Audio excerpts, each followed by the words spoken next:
Bendiciones a todos, buenos días. Vamos a continuar con la grabación de nuestro episodio número 12, donde estamos analizando la carta de los Filipenses, utilizando un método muy sencillo de presentar. Estamos en la etapa número 4 y estamos elaborando un bosquejo preliminar. No lo estoy escribiendo completamente en el pizarrón, pero ustedes pueden ir tomando notas si acaso gustan, o si acaso gustan escribirme para que les mande una copia, yo les puedo enviar una copia. Encontramos la teología de la vida singular, capítulo 1, del 12 al 30. Me faltó arreglar este punto aquí, ahorita lo arreglamos. Déjenme darles una lectura a los versículos desde el 12 hasta el 18 para comenzar. Dice el texto: Quiero que sepáis, hermanos, que las cosas que me han sucedido han redundado más bien para el progreso del Evangelio, de tal manera que mis prisiones se han hecho patentes en Cristo en todo el pretorio y a todos los demás. Y la mayoría de los hermanos, cobrando ánimo en el Señor con mis prisiones, se atreven mucho más a hablar la palabra sin temor. Algunos a la verdad predican a Cristo por envidia y contienda, pero otros de buena voluntad. Los unos anuncian a Cristo por contención, no sinceramente, pensando añadir aflicción a mis prisiones. Pero los otros por amor, sabiendo que estoy puesto para la defensa del Evangelio. ¿Qué pues? Que no obstante, de todas maneras, o por pretexto o por verdad, Cristo es anunciado, y en esto me gozo y me gozaré aún. En estos párrafos encontramos lo siguiente, ya he adelantado algo aquí en el pizarrón. Lo que encontramos es una idea central en estos versículos. ¿Cómo es la vida singular de Pablo? ¿Cómo es esa vida particular de Pablo? Como se nos narra en el libro de los Hechos, como se nos presentan facetas de su personalidad, de su carácter, en las distintas cartas que él escribió. Bueno, encontramos una idea que se repite constantemente, y es que para él su vida estaba centrada en un aspecto del cristianismo: difundir lo que es el Evangelio. No se confundan en respecto a lo que es la palabra el Evangelio. Si usted no es de la Iglesia de Cristo, yo sé que va a tener confusión en entender qué es el Evangelio. Porque a usted le han dicho que el Evangelio es las buenas nuevas de salvación, que el Evangelio es la Biblia, que el Evangelio es el conocimiento de las cosas de Dios, todas estas respuestas son respuestas vagas, que no dan una información clara y sensata de lo que es el Evangelio. El Evangelio, enseñar el Evangelio, consiste en mostrarle al individuo, a la persona que escucha, la clave que el Señor ha dejado escrita en el Nuevo Testamento para que las personas puedan obtener su salvación, el perdón de sus pecados. Mientras usted no acepte la idea bíblica de que el Evangelio es el plan de Dios para poder salvar a la humanidad de sus pecados, usted seguirá estando perdida en la ignorancia. El Evangelio no es el exponer la palabra sin ton y son. El Evangelio no es mezclar Antiguo Testamento y Nuevo Testamento y presentar normas creadas por un cuerpo directivo de algún grupo religioso diciendo que esto es la verdad. Eso no es el Evangelio. ¿Quiere usted saber realmente qué es el Evangelio? Lo remito a que busque los videos en YouTube que dicen, busque usted en mi canal, Moctezuma, y teclee usted Moctezuma, plan de salvación. Y usted encontrará ahí la explicación sencilla y clara que doy acerca de lo que es el Evangelio. Bien, Pablo, en el momento en que está expandiendo el cristianismo en las partes de Europa y de Asia donde anda predicando, él tiene una misión en su vida, tiene en su mente un proyecto bien definido. Él ha abandonado el judaísmo.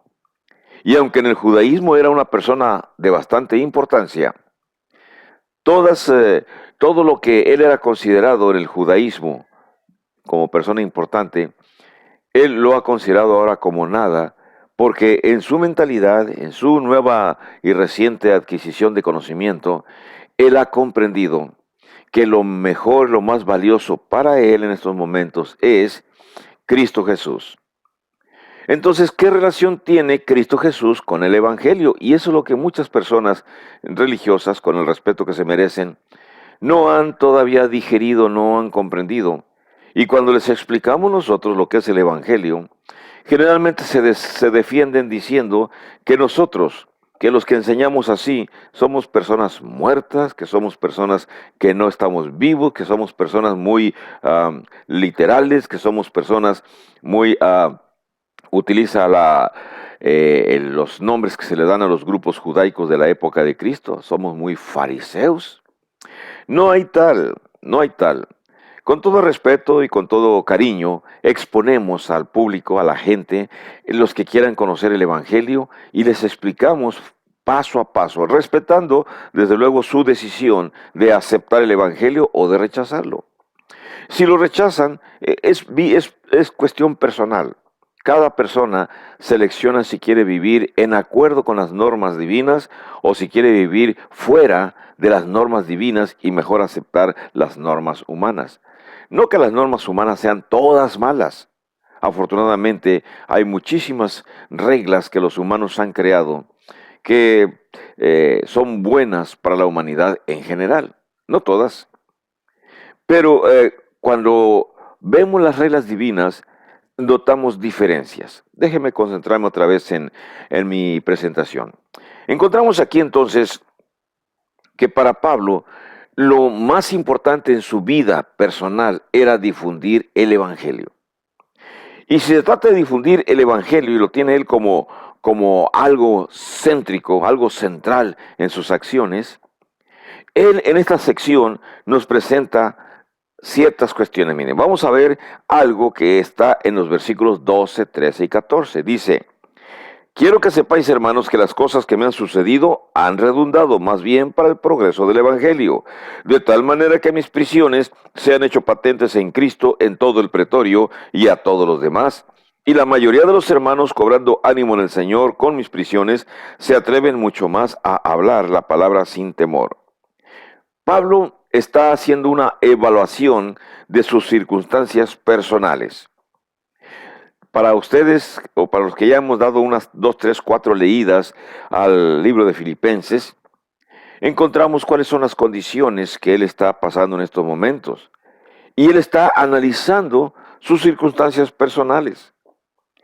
Incluso él dice en el versículo 12, la circunstancia, dice el versículo 12, dice, las cosas que me han sucedido. Y por supuesto, Pablo está narrando qué es lo que le ha acontecido. Es muy seguro que a sus coterráneos, sus gentes, sus cristianos en Roma, les platicó las vicisitudes que tuvo en su viaje desde que fue enviado desde Jerusalén, prisionero, hasta Roma. Lo que le aconteció en el mar Mediterráneo, la tormenta que experimentó, el hundimiento del barco, la conversión de algunos personajes en su trayecto. Nadie murió en ese percance del hundimiento del barco, todos fueron salvos. El Señor le había dicho a él. Pero la cuestión aquí es, Pablo presenta esa información en el libro de los Hechos y le presenta esa información también a los receptores de Filipos. Ya estando en Roma, les escribe a los filipenses y les dice, esto fue lo que me aconteció. Por supuesto, tendríamos que estar viendo, analizando junto el libro de los Hechos y el libro de Filipenses para estar notando los detalles que se amplían en cada uno de los libros. Pero la cuestión aquí es cómo evalúa Pablo las circunstancias. Él usa la frase, las cosas que me han sucedido.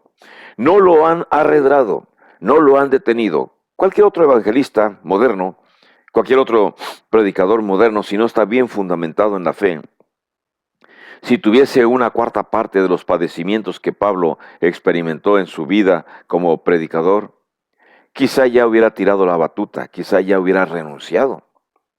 Pero no Pablo.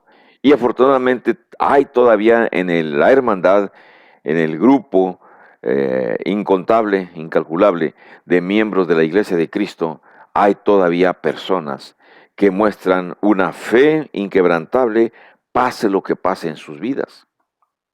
Déjenme decirles también algo para remediar un poco el sentimiento que usted como persona no religiosa o persona de un grupo sectario tiene. También hay muchos grupos, muchas personas sectarias que, aunque sea equivocadamente, se exponen a muchas vicitudes cuando están enseñando sus ideas en otros lugares. Menciono, por ejemplo, el grupo de los Testigos de Jehová, afrentas que han sufrido en Europa, en Asia. Menciono a los señores mormones que enseñan una idea equivocada, teniendo un líder humano que encontró ciertas tabletas.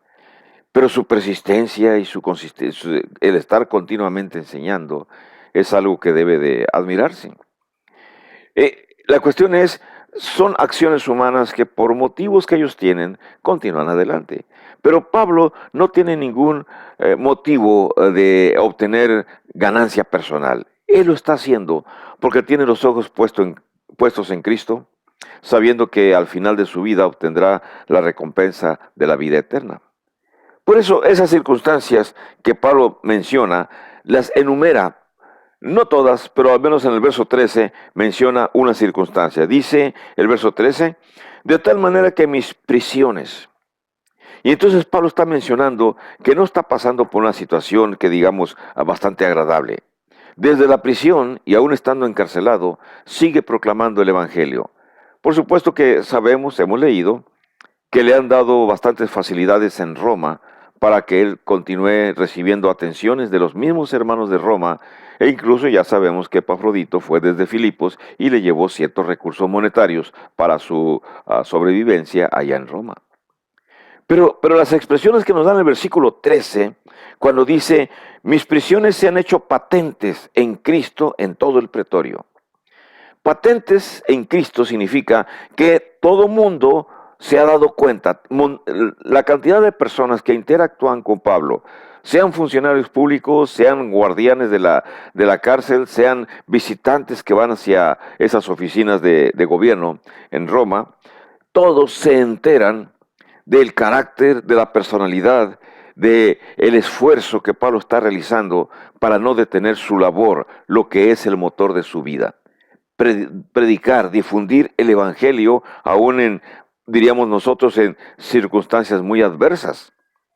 Pero esas frases, esto es importante, que no lo detuvieron, las prisiones no lo detuvieron, sino que todo mundo, cuando hablamos todo mundo, hablamos genéricamente. Me refiero a las personas que van asistiendo, algunos escucharon u oyeron. Hay una diferencia entre oír y escuchar. Oír, el que pasa nada más escucha una conversación, un murmullo y se enteran que una persona está diciendo algo.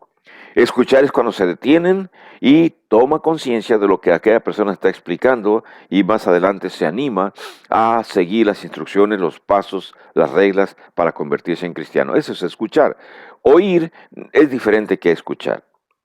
Eh, las prisiones entonces es una de las circunstancias que Pablo está experimentando. Y la evaluación que él da de esas circunstancias es bastante interesante en las frases que él dice. Dice, mis prisiones han redundado, dice el versículo 13, se han hecho patentes. La palabra han redundado o se han hecho patentes significa que ha sido provechoso. Y ha sido provechoso porque el Evangelio va a seguir progresando con la presentación del mensaje que Pablo está dando desde la prisión.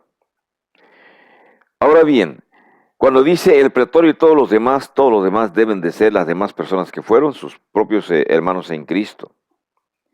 Él menciona, el versículo 14 dice, la mayoría de los hermanos cobrando ánimo en el Señor. Significa que los hermanos de Roma, los cristianos en Roma, se enteran que este gran líder de la iglesia, este gran apóstol de la iglesia de Cristo, está predicando y evangelizando en situaciones incómodas. Y entonces ellos son tocados en su conciencia. Y dicen, bueno, ¿cómo es posible que Pablo, estando en las situaciones en que se encuentra, perseguido por el gobierno, encarcelado, y aún así en el lugar donde se encuentra, él está explicando a los que quieran escucharlos, les está explicando acerca del Evangelio, les está enseñando cómo es el plan de salvación, les está diciendo cómo pueden obtener el perdón de sus pecados? Vamos a decir que una gran mayoría de sus oyentes son gentiles, gentes que viajan hacia Roma vamos a decir, de los 4 puntos cardinales, africanos que vienen, asiáticos que van a Roma a arreglar asuntos o visitar sus familiares encarcelados, norteños, digamos, de España, Alemania, Noruega, etcétera, los lugares donde los romanos han colonizado o han conquistado y que vienen personas a arreglar asuntos. Entonces, de todas partes del mundo, del mismo Roma, de la parte norte de Roma rumbo a Europa, de la parte este de Roma hacia Asia y la parte sur hacia África, personas de distintas razas, distintas condiciones sociales y puede ser que también hasta distintas creencias religiosas, están escuchando las explicaciones que Pablo les proporciona. Y la frase que él dice en el versículo 14, dice, los hermanos me miraron a mí, parafraseando lo que está diciendo, cobrando ánimo en el Señor con mis prisiones, mirándome a mí, dice Pablo, ahora ellos se atreven mucho más a hablar la palabra sin temor. Y esto es una evaluación de las circunstancias que Pablo está haciendo. Estoy prisionero, estoy predicando, resultado de lo que estoy haciendo, mis propios hermanos ahora se sienten más animados y ellos que están en libertad siguen proclamando las enseñanzas que Pablo está proporcionando, más las enseñanzas que ellos debieron haber recibido de algunos otros evangelistas, posiblemente, vamos a decir, Apolos y Priscila, u otros más. Ahora, encontramos aquí algo importante en el punto 2. El retrato de un movimiento socioreligioso, no político. Pablo no se meten en política, los cristianos si se interesan en política, al menos no se menciona demasiado. Pero en estos momentos es una cuestión nada más religiosa y social. Gentes, personas y aspecto religioso. Dice el versículo 15, 16, 17 y 18. Dice, algunos a la verdad predican a Cristo por envidia y contienda, pero otros de buena voluntad. Los unos anuncian a Cristo por contención, no sinceramente, pensando añadir aflicción a mis prisiones. Pero los otros por amor, sabiendo que estoy puesto para la defensa del Evangelio. ¿Qué pues? Que no obstante, de todas maneras, o por pretexto o por verdad, Cristo es anunciado, y en esto me gozo y me gozaré aún. Estamos notando aquí entonces una mezcla, una mezcolanza de personas, de motivos, de metas. Voy a analizar algunos. Vamos a ver las primeras que encontramos aquí en el versículo 15. Por envidia. Hay personas en la congregación, en Roma, en el grupo, que están predicando por envidia. ¿Lo podemos creer así? ¿Le tienen envidia a Pablo? Pablo es el predicador por excelencia, el evangelista por excelencia. Algunos de ellos sienten envidia, vamos a decir, de la fama, de las enseñanzas, del conocimiento que Pablo está proporcionando. Si Pablo lo dice, que por envidia otros están evangelizando, entonces debe de existir en esos momentos en Roma personas que envidian a Pablo y que entonces al salir tratan de hacer las cosas, vamos a decir, más exactamente que Pablo, para ver si obtienen mayor fama o mayor reconocimiento por parte de la comunidad que los escuche acerca de las cosas de Dios, acerca del cristianismo. Y en la actualidad puede existir envidia en alguna congregación por el trabajo que realiza el hermano predicador, el hermano evangelista, el hermano anciano, el hermano diácono. Sí puede existir envidia. Pero ojalá que sea como dicen personas en el lenguaje común, en el calor del pueblo, que sea envidia de la buena. Envidio porque tú estás evangelizando, entonces yo también voy a hacerlo. Envidio porque tú ya pasas al frente y predicas, entonces yo también me voy a esforzar para hacer lo mismo que tú. Envidio que tú tienes mucho trato con personas, las visitas y las animas, voy a hacer lo mismo que tú. Voy a visitar, voy a animar, porque te tengo envidia. De la buena, entre comillas, pero bueno, Pablo menciona la palabra envidia. Vamos a ver otra cosa en el versículo 15, dice, por contienda. La palabra contienda significa pelear, discutir. Puede haber hermanos en Roma que han discutido con Pablo, que han contendido con Pablo, que nada más quieren aprender para tener reglas, para tener argumentos, para discutir con los judíos o judaizantes, o para discutir con los grecorromanos que todavía son adoradores de las imágenes paganas que ellos tienen, de los dioses paganos que ellos tienen. Cualquiera que sea la razón del por qué, Pablo nos asegura que hay personas en el grupo que por contender, por pelear, también predican a Cristo. Hay más en el versículo 15, dice, "Ah, otros predican a Cristo de buena voluntad". Cuando menos ya encontramos aquí tres grupos que de todas maneras predican a Cristo. Unos por envidia, otros para pelear, pero otros de muy buena voluntad. Continúan con el plan evangelístico. El evangelio ya no actualmente es muy difícil que se conviertan 3,000 personas como en el inicio del cristianismo. Pero ahora el hablar boca a boca, el transmitir el evangelio a una persona y que esa persona lo aprenda y que después esa persona se lo transmita a otra persona, el oído a oído, el boca a boca, el persona a persona, parece que es un método que Pablo está utilizando en estos momentos que no falla, que es funcional, que es, vamos a decir, que da mucho más resultados que el predicar como en lo que pasó con Pedro cuando la primera vez se predicó el evangelio y se bautizaron 3,000 personas. Pero recordemos que Pedro tenían y los apóstoles tenían el poder del Espíritu Santo, no el don también, no nada más el don, sino también el poder del Espíritu Santo. Y actualmente los que enseñamos, los que predicamos, no tenemos esa capacidad de producir, de hacer milagros, quizá no tenemos una oratoria excelente, quizá no tenemos una presencia agradable, pero tenemos la buena voluntad de explicarle a personas lo que hemos conocido. Entonces, ese método que es, vamos a decir, el método paulino, es, creo, en estos momentos el adecuado, el correcto. El de atrevernos, como dice Pablo en el verso 14, a hablar la palabra sin temor, al final del verso 14. Y al final del verso 15 voy a reunir las palabras, a juntarlas, pero de buena voluntad.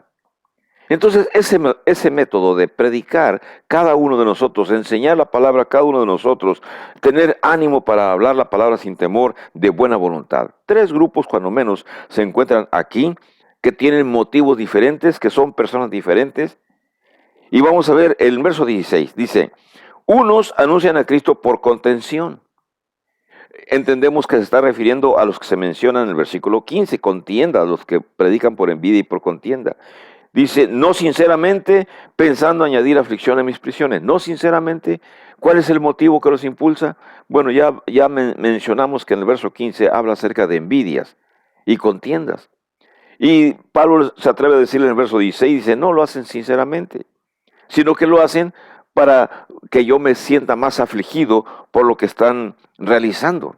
Aflicción a mis prisiones. Dice el verso 16, dice para añadir aflicción a mis prisiones. Entonces es un motivo diferente. Son personas diferentes. Pero luego en el verso 17 dice, pero hay otras personas, se entiende, sobreentiende que son los que hacen de buena voluntad, lo hacen por amor, sabiendo que yo estoy puesto para la defensa del Evangelio. Y podemos poner en nuestra mente a ese grupo de personas, cualquiera que sea, los que buscan, los que lo hacen por envidia, por contienda y los que lo hacen por amor, enseñando a las personas.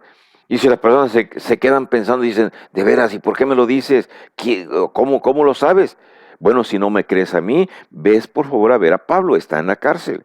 Y Pablo es un apóstol y tiene mucho mayor conocimiento, mucha mayor sabiduría, que humildemente pueden haber reconocido las personas que conocen menos, como en la actualidad.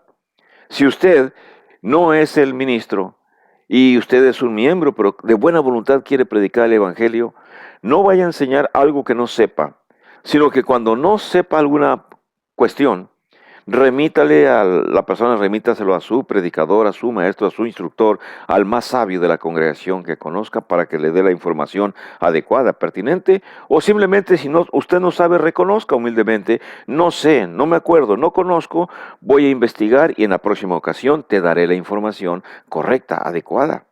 No es delito reconocer que en ocasiones no sabemos o se nos olvidan datos, se nos olvidan cosas, nombres, personas. Y luego en el verso 18, no tengo aquí por versos, en el verso 18, Pablo dice, ¿qué pues? Y hablamos de cómo se cristaliza su vida, cómo se regocija Pablo cuando dice, ¿qué pues? Verso 18, no obstante, de todas maneras, cualquiera que sea el motivo que se mencionan en el 14, 15, 16, 17, cualquiera que sea el motivo, o que lo hagan por pretexto o que lo hagan por verdad, de todos modos me gozo. ¿Por qué? Porque Cristo es anunciado. Y Pablo dice, en esto me gozo y me gozaré aún. Cuando Cristo es anunciado, Pablo dice, de todas maneras, verso 18, no obstante y de todas maneras, Cristo es anunciado. ¿Cuáles son las razones? Bueno, Pablo menciona por qué. Dice, se predica a Cristo, se anuncia a Cristo por pretexto o por verdad. ¿Qué cosa predica la gente que está en el versículo 14, 15, 16, 17? Predican o anuncian a Cristo. Verso 15 dice, algunos a la verdad predican a Cristo. Anuncian a Cristo. Verso 16, anuncian a Cristo. Entonces, predicar, anunciar a Cristo. Si tenemos un motivo de buena voluntad, por amor, adelante. Y si lo queremos hacer porque queremos estar en competencia con nuestro hermano evangelista, nuestro hermano predicador, adelante. Cualquiera que sea la razón, pero que usted sea como los del versículo 14, se atreva mucho más a hablar la palabra sin temor. ¿Cuántos de nosotros conocemos o cuántas personas no conocemos en nuestro entorno que son cristianos, pero saliendo del edificio de reuniones, esconden su Biblia, esconden su himnario y se suben a sus vehículos en algunos lugares o se van a pie, pero nadie sabe si son cristianos o no son cristianos? Porque no hay nada que salga en ellos que se note que son personas diferentes. Para Pablo, el centro de su vida es difundir el Evangelio. Eso es el centro de su vida, de su existencia terrenal, Cristo Jesús. Déjeme leer los últimos versículos para que veamos esto. 19 al 26 dice, porque sé que por vuestra oración y la suministración del Espíritu de Jesucristo, esto resultará en mi liberación. Conforme a mi anhelo y esperanza de que nada seré avergonzado, antes bien, con toda confianza, como siempre, ahora también será magnificado Cristo en mi cuerpo, o por vida o por muerte. Porque para mí el vivir es Cristo y el morir es ganancia. Mas si el vivir en la carne resulta para mí en beneficio de la obra, no sé entonces qué escoger, pero quedar en la carne es más necesario por causa de vosotros. Y confiado en esto, sé que quedaré, que aún permaneceré con todos vosotros para vuestro provecho y gozo de la fe, para que abunde vuestra gloria de mí en Cristo Jesús por mi presencia otra vez entre vosotros. Verso 26. En el próximo video voy a hacer un reanálisis de estos versículos que acabo de leer en estos momentos del 19 al 26, para continuar viendo y animarnos los unos a los otros respecto a lo que Pablo está presentando. Nos está diciendo que para él la vida en Cristo, difundir el Evangelio, predicar el Evangelio es lo máximo, es lo principal, es lo más necesario. Reciba bendiciones y nos vemos en el siguiente video. Que la pase bien.